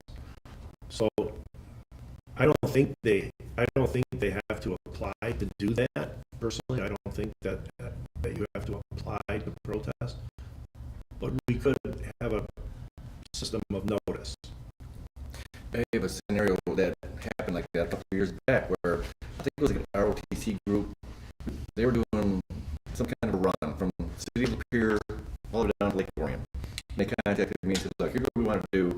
When we come into town at Centennial Park, and every couple of miles, they would set up tables with coolers and water and Gatorade or whatever. Sometimes there'd be a person there, sometimes not. The runners knew it. And it was called a ruck pack or something like that. They would carry a pack on them and then they would go.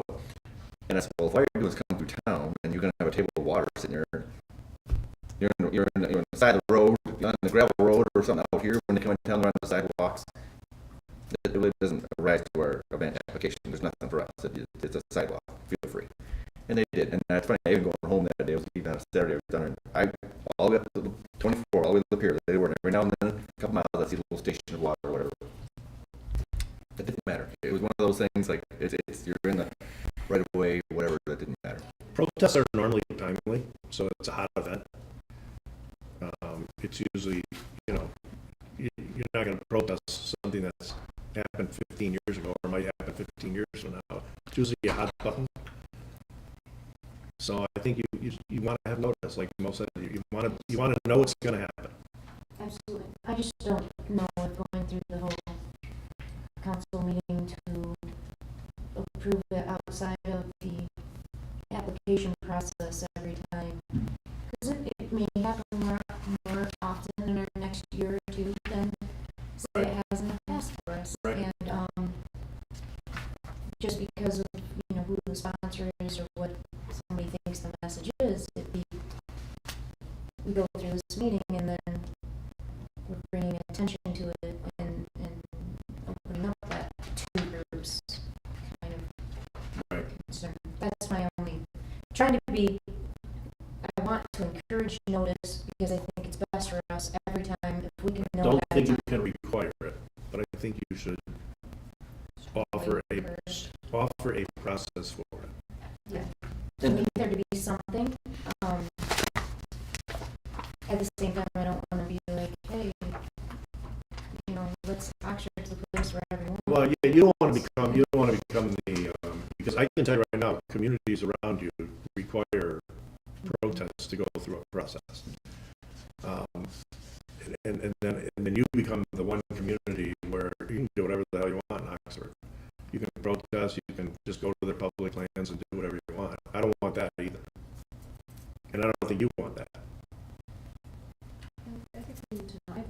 question. I think, Bob, you had brought up something about churches, and so before we move into the next thing and topics, which is, you know, a church special event application, and we're charging, or whatever it might be, like, how does that? I just started looking at that on the way here. When I saw this on the agenda, I saw, It's a frequent occurrence right, that it we're is. approving. Right, we need to look at that. They're reserving the park. They're reserving space. They're just an entity, you know, they're an entity and they're reserving the park. You're kind of going one step down and saying, well, what's the content of who they are and what are they going to, it's a church. Someone might want to picnic out there and say, you know, we'd like 15 tables set up, and we're going to set up, you know, 8 tents and have our food under it, you know, and we want to be aware of that and see if they need any extra garbage buckets out there, or do they need any power man, you know, those kinds of things. That was why it's helpful for us to know about it. Anybody can go out there and have a picnic in the park, though, right? Show up, Scripture Park. But I don't think you want to treat a church any different than any other entity. All right, so I know this is an issue Kelsey probably should be here for as well. I don't know if we're going to solve it tonight. But I think you have some things to think about. What are we trying to solve? I don't know. We're trying to solve whether or not we were asked to look at whether or not Joe and I were asked to look at whether or not we could do something to our current application process to address the type of issue that occurred at your last meeting. Could we have some sort of notice form, or, I don't know, or is it all just going to go under this event application? Even park reservations, And it's they still fill out a park reservation form and send it to us, and, you know, they always, it's park available, we check, and we have, you know, things, so to be sure it's available, and then they reserve it. That's the most important thing, is it available? I Must just be feel, available though. I just feel sticky and icky that sometimes we're going to charge people, and we know it's not going to recoup anything, and then sometimes we aren't. And I know that they're for different things, and some public versus private, but I don't want any of us to have to decide that. The $50, if you scratch that, it does, you know, what's $300 matter to the village in a year, right? Like, I would feel more comfortable if we're just not charging. If you can provide insurance, please do, and tell us about it regardless. Do they need power rain, and do they need speakers, or Like, there's yeah, sound equipment, there's, you know, bathrooms. guns, but, you know, when we tell them, no, you're not putting them on the grass in there, we put them over by the You know, dumpster. how many of these requests do we get per year? 6, 7. Like I said, it's $350, you know, it's not a ton of money. Maybe we should all chew on this one a little bit and I would, this one too, I'd like to hear Kelsey's. place it on our July. Yeah. Okay. I'll make a motion to set this topic aside until the first regular meeting in July. Support. All right, we have a motion by Helmuth, support by Kemp. All in favor? Aye. Aye. Any nays? All right, next on our agenda. The Oxford Police Department bonus. Nope, special application 2204. Well, Speaking of right special over that. events, Special event application. Director Barr. So what's in your application, this is folks who have, I think they've done it 1 year, and then with COVID stuff, they've been off for a couple years.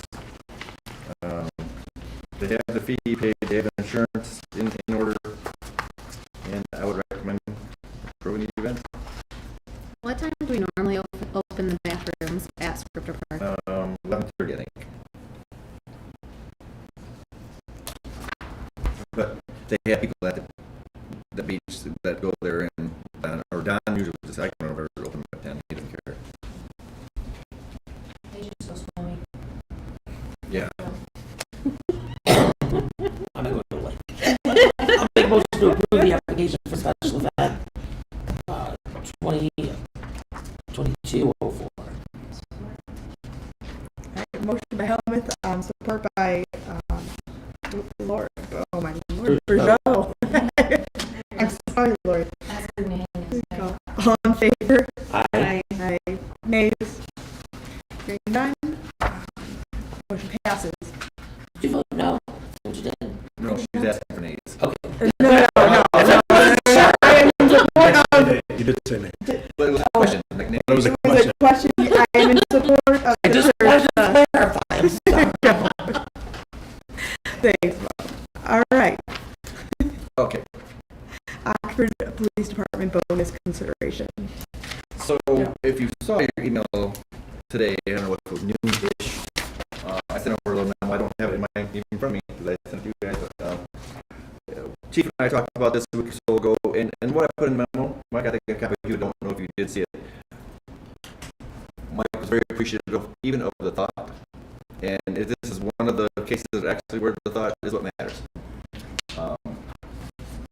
We both have some concerns, and Bobby even had the same concerns about, we have a collective bargaining agreement coming up next spring with the officers. We don't want to send the wrong message. And as much as we all appreciate the police, I think we all can lump them in the police. I think not enough sometimes is thought that of those reserves. And that's what I tried to point out. Chief wants to elaborate, I think. Yeah, I just see like smile here. Anytime council suggested they want to give us a bonus, yes, please. No, I'm just kidding. No, I'm just elated by the offer of that.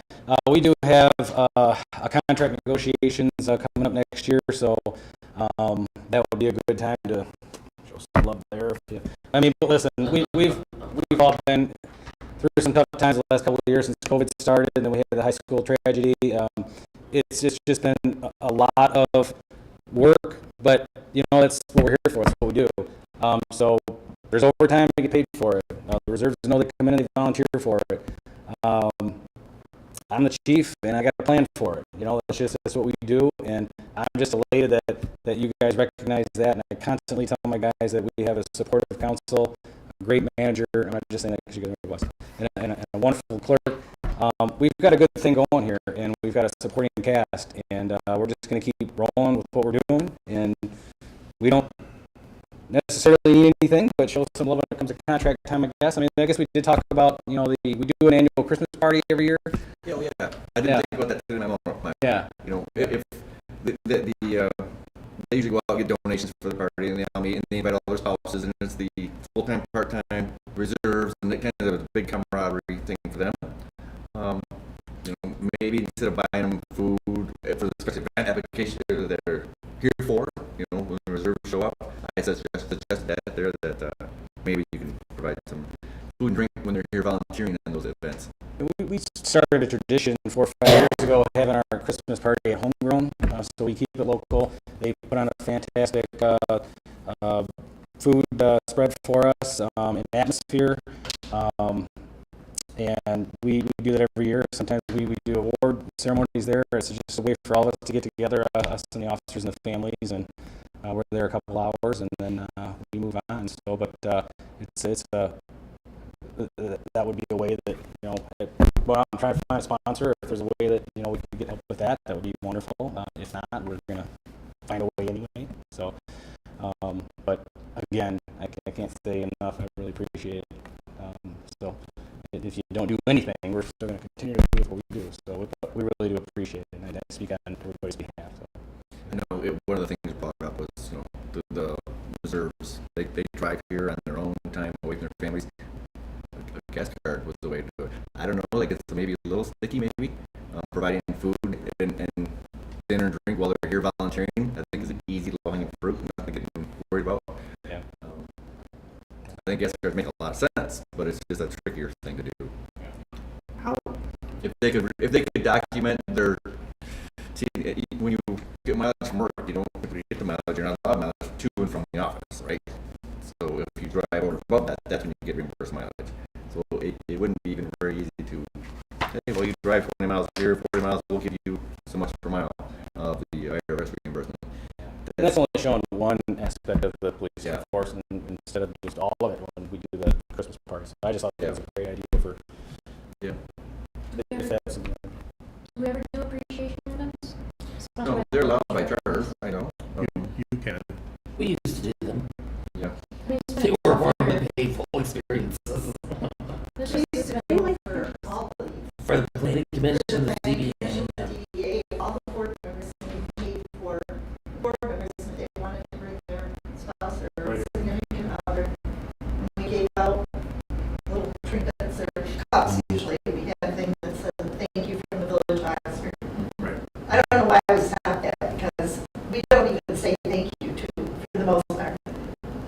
boards that serve, the people that serve on those boards. We don't give them a letter that says thank you for your Well, they get paid so much. service or anything.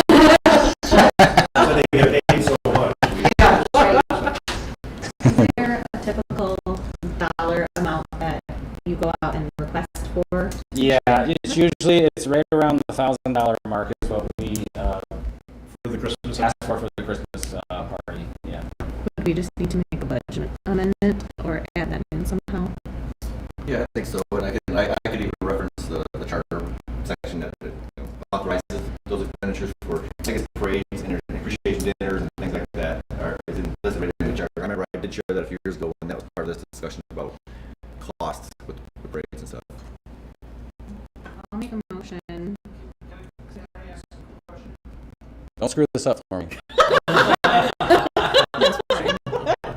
I just asked this because, as you know, I'm in government administration too, and I don't know if it's because it's in your charter, but legally we can't give bonuses, we can't buy gifts, we can't. So the first thing I said, How Brian, are you able to do that? And we're a government entity too, and we're not. I would like to delete. Appreciation dinners and things like that, I believe, are listed in the charter. yes. Up to like 1.5% of So your charter circumvents the other laws that regulate governance of tax dollars? is the charter's approved of state of Michigan. We have to, Listen, this is going to cause a problem. Is it? no, Oh, yes. Brian, we're going to look into this. Now, let me, Because I don't think I wasn't chief, nothing against our police, but, the reason I had the opinion I had on the union issue is I don't want the salary plus the bonus to become the bargaining base of the next union contract, because it wouldn't be a bonus that would be paid every year, obviously, but this year it would look like the salary was inflated. Whether or not we could have done that anyways, I wasn't asked, because it very well could be not authorized. What we can do, what Sue was talking about under the umbrella of appreciation, we will have to look at, and if we can, you can make a motion. If we can, then you would like $1,000 of that to be in the appreciation of the police chief Christmas event. Why don't we revisit this next month? We don't need to do it now, Make a motion Like the- that we ask Bob to review because I want to be sure on this. what we're able to do and report back. Like I said, I Is could that your motion? That's my motion. Okay, is anyone like to support? I'm going to support it. Okay, Very well worded. Brian, that's exactly what I said. all right, motion made by Brichot, supported by Helmuth. All in favor? Aye. Any nays? Hearing none. Thank you. I think the DDAs, because they're under statute, they're under. Thank you, statute precedent. I think Brian, you may be right. No, There's- we'll have to look at it. Appreciation dinner for everybody, because you appreciate everybody. Do we? It's not just the police department. Don't you appreciate the whole planning commission and the DEA board? It's a government thing though, just knowing how they're. Well, I think your lawyers get that, and I trust his, but I know I've never been able to do it. Again, bonuses specifically, something that's, That's why we have longevity checks. It's a way to circumvent the bonus. The word circumvent.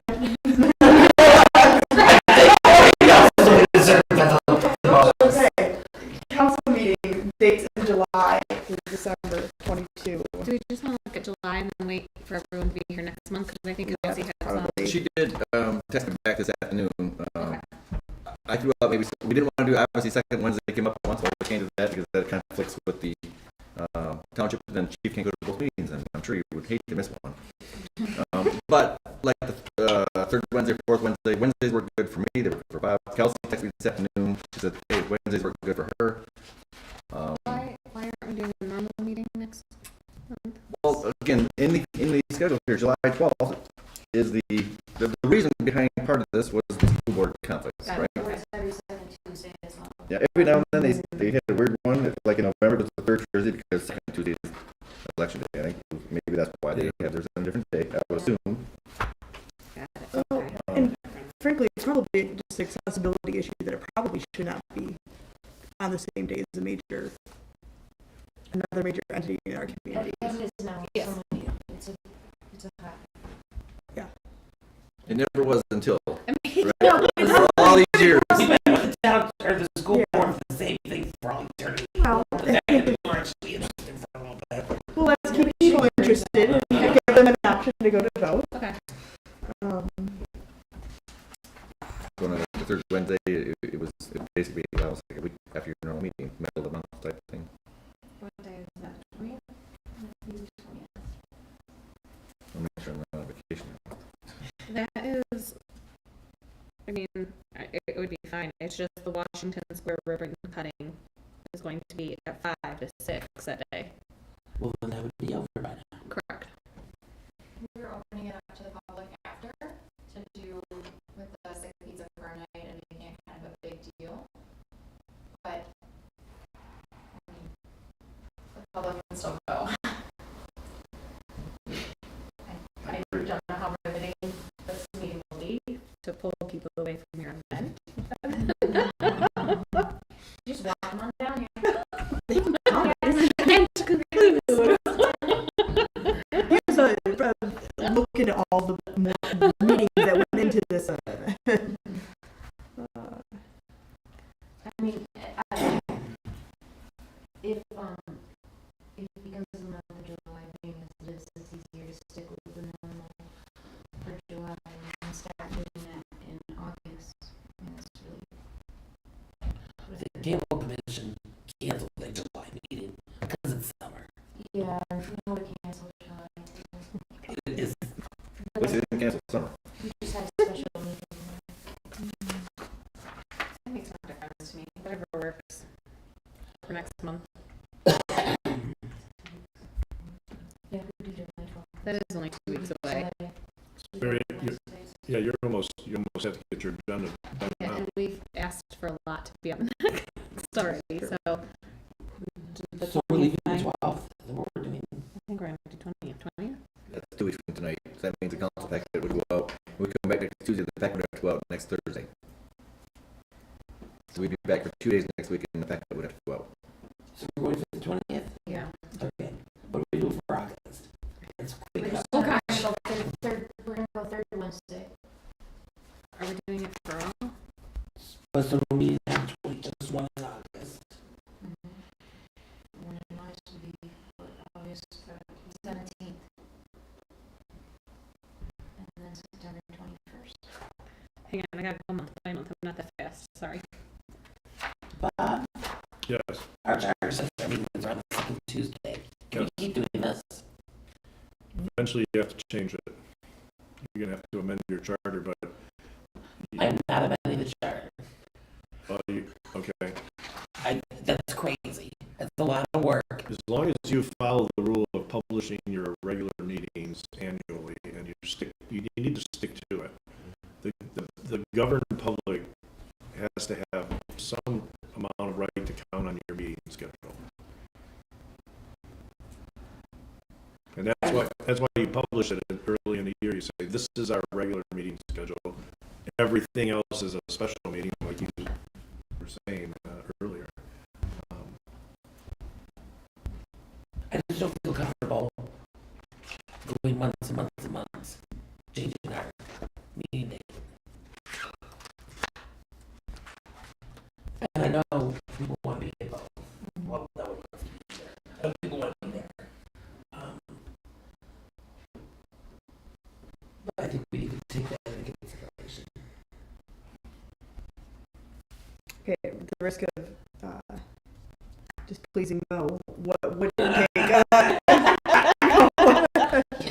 I'm not sitting next to her anymore. Well, I'm gonna say, just as far as July, I think we should go for the 20th either way, because. It's a short window Yeah. between now and then. Yeah. So, whatever you guys decide to be going after that. I know I had asked Kelsey just either for November, was it October or November, to be looked at, because I know as it stands, I think I would miss both meetings, and I didn't want to miss both meetings. meetings if possible in November or October and November. So if there was, if I missed one, that'd be fine. But I was wondering if we could look at either or. The November meeting's going to be canceled or switched because that's on election day. Okay. It's not going to happen. November 15th, that's like the third Tuesday. That would never be the second Tuesday. Yeah, no, right. November 15th that's the school calendar, right? Because if the second Tuesday that's on their calendar. That's the oddball on their calendar. Okay, so we need to switch November 8th anyway. Because it's election day. So could we look at November? I know it's a I won't be there. I got to work the election. Well, I know, but I'm saying, like, if we're gonna move it anyway, like, let's pick a different day, and then we're not getting into the sticky of rescheduling every single one. Is that all right?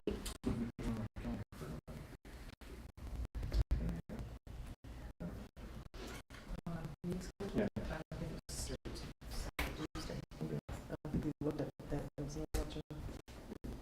Or do we want to have it? Together had the 8th. Do we want to have it earlier on the first? Because that would be a turnaround of. There's a planning commission meeting in theory on that day.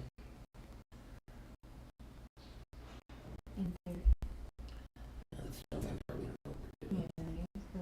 Because if someone gets elected on the 8th, are we going to drop off a council packet to them on the 10th? Yeah. Yeah, I think that's what happened this last time. Okay. That happened to some That of would you? happen? Change the name on the envelope. That happened Does that happen to some of you? I think so. Yeah. Yeah, that's part of the election You're like, process. welcome. Okay. Here you go.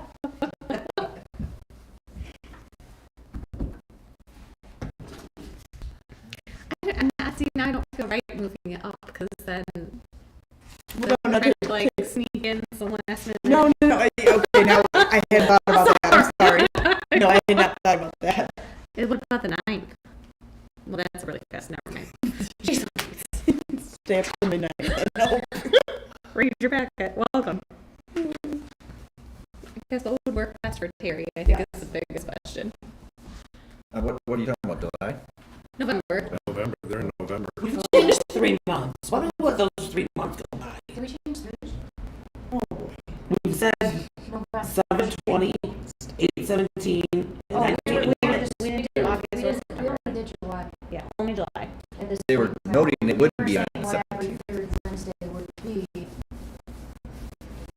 And then you brought up the concerns, which is fine.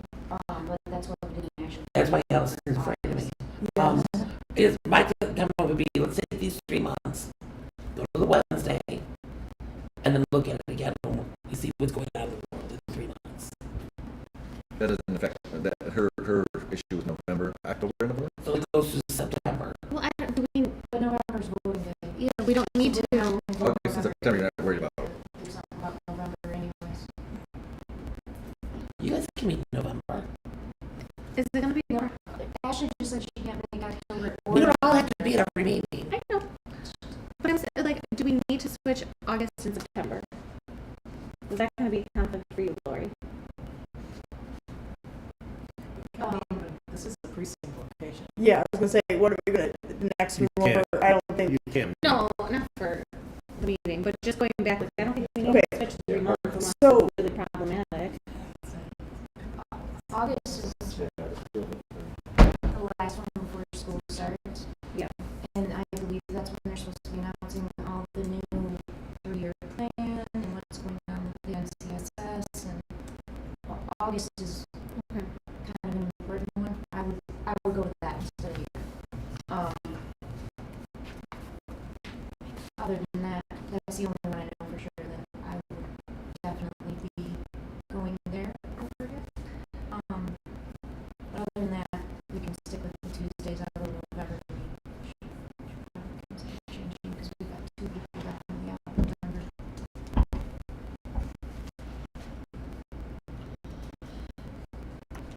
Is it okay to wait? Okay, let's just wait then. You want to do July now and Just set your July meeting. July 20th, right? I'll make a motion to move the July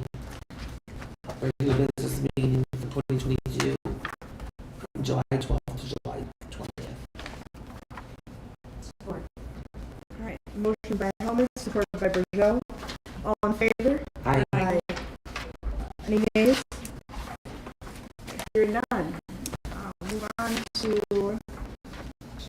the northeast parking lot, the DDA resurfacing project engineering proposal.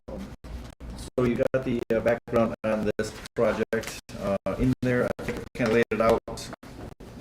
Cost, the overall project that the DDA initially had decided to fund, based on getting the engineers involved and potential core sampling of the parking lot to ensure depths are proper and that it's proper striping is done at the end, and the project just is done in accordance with our specs and norms.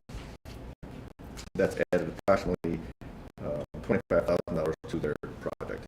The DDA board took action to authorize to cover 12.5 of that at their meeting in the hopes that the village council would pick up the other 12.5. So the initial estimates that they had on the parking lot was $130,000 to begin with. So the DDA is already in the 130. So they're hoping that the extra 25 could be split with the village. 12.5, I think, is a fair amount of our skin in the game. We had 5,000 in to the budget for it initially, so this would be roughly 80,000 more. I'll make a motion to amend 101-44. Is this line item? Yep. Line item 101-444-810 parking lot maintenance from 5,000 to 13,000. Board. To be used for the northeast parking lot fire. So moved. And then my support. Made by Your voice Ross gets very low there. and supported by Hellman. Maybe we have a roll call, please. Joe? Yes. Yes. Ross? Yes. Yes. Okay, items removed from consent agenda. We have none. Public comment. Anyone wish to speak? Madam President Pro Tem, may I back up 1 second? Did I miss? So part of the project back was also the approval of those funding included the contract that was as design engineering service proposal contract with Rowe. Okay. I just wanted to ensure that permission of that funding included. It was meant to include this work, but I just want authority to sign that contract to go forward as well. Would you like a new motion? Separate one would be fine. That was part of the additional cost. Sorry. I skipped down to the bottom. Yep. I'll make a motion to approve the village manager to sign the growth contract for engineering services as provided in the packet, which is based on the engineer's proposal dated June 9th, 2022, with the understanding that the DDA will pay for the first $12,500 and the village will pay for the remaining. Do I need to do the whole thing again, or am I messing it up? No, you're fine. Okay.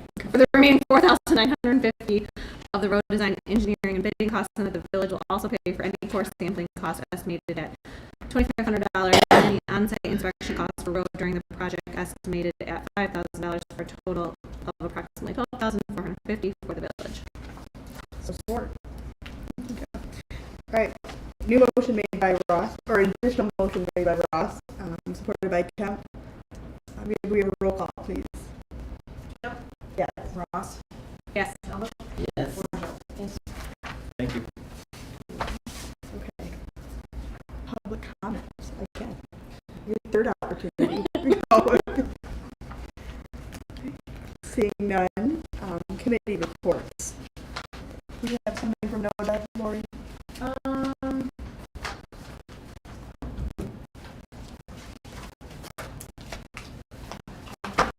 They're getting ready to do the parking lot, the back end, the parking lot area, doing some landscaping, make it really pretty.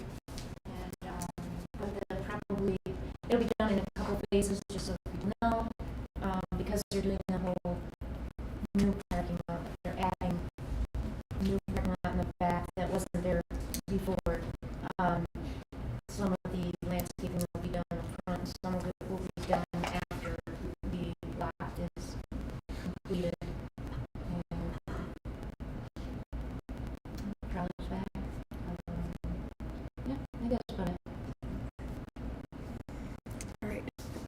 Commission and Cable Commission. I feel like the planning commission hasn't met in a long time. The last time we met, May, first meeting in May. Yeah, I think you've all been already updated on that. The Cable Commission did just meet. We have approved the installation of the sign on the building. Agreed that our budget packets are finally getting a little thin. With all the construction's done. All the kerfuffle's over. So we're gonna take July off. And that's about it. DDA. Well, I missed the last two meetings, so, but I have my teammates over there to support. I know we're working on bylaws. We have lots of different events. I'm not going to go through them all because they are highly publicized, but lots going on in the community. Back with concerts in the park, we have Washington Square happening, which is where the mural was painted, so farmers market coming back. There's lots of different activity happening. We did receive a T-Mobile grant for $50,000 to do the backside of the southeast quadrant through the archway. So when you're coming, or not the archway, we want to make an archway, coming through the crosswalk to the back of the buildings. So that's exciting. We were asked, after submitting a letter of intent, asked to submit a much larger grant to Consumers Energy, so that was turned in, which will hopefully help with the backs of the other quadrants, most specifically the northeast, the backside there behind the school building, and then just that entire space by Red Naps, the pregnancy center. There's a lot of work to be done there, so fingers crossed. Lots of different applications going out and awards and all good things, but I will let either Pete or Kelly, if they have anything to fill in, just because I know I've missed the last two if there was anything. So on Friday they will be evening out all the sidewalks in the northeast and southeast quad. So any kind of tripping hazard at all, the DDA approved that project, and they will start. And it's a quick project, just 2 days. So we're excited to have that done. And then I just wanted to make a quick shout out to DPW because I told Joe the other day, I'm like, okay, what can we do for these guys above and beyond? They built a part of the structure in the new Washington Square space for Stars of Hope, which that project will be done on Saturday. And they pulled up all the tree crates for me for that I asked them to. They replaced signage. They cleaned up after a crazy family night for us at Concerts in the Park. They've just gone above and beyond, and just super grateful for them. So when is the structure being painted? Tomorrow. That is on Kimberly and my agenda. That's fine. I just don't want to hang stars and then go out and spray paint. Nope. So we are doing it all tomorrow, and then they will place the Stars of Hope on Saturday. Awesome. I'm going to try to get pictures, or really take pictures of people. They actually, I'm out of town, but they know too. I'll be there on Saturday. Perfect. So I just want to make sure, because our grant report over the 4 CCF needs pictures. Yes. We've been documenting the whole process, so. Okay. Yeah. Thank you. I was going to ask about the stars. Are they already all of them painted, or we have 500 ready to go? Do you have the extra that I can take home today? Or did you work with them on the porch? Sydney picked it up for me. Okay. Like an hour after I talked with you. Thank you. There's one up right now. So we have 500. It's a 40-foot structure that the DPW built. And so we'll have about 150 up to start, and then we'll rotate them. I'm excited for that one. Pollyant Trail, there was an event on the Pollyant Trail organized by some parents for that, to keep the kids involved over the summer and keep them busy and seeing other people, joining together. So there was a glow night ride that was successful. So that's for the Pollyant Trail. Staff manager reports. Can I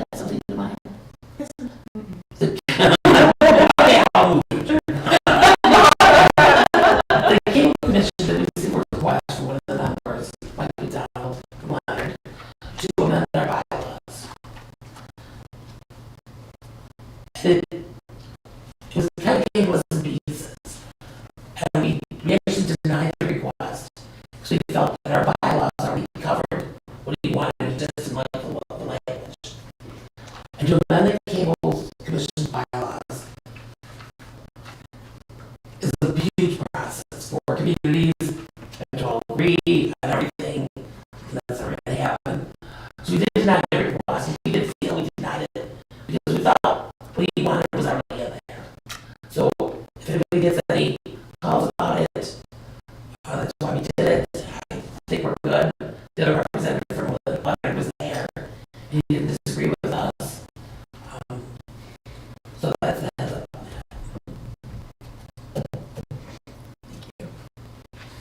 What I want to touch on is the Denison project. It's a little behind schedule. They started a week after we initially had planned.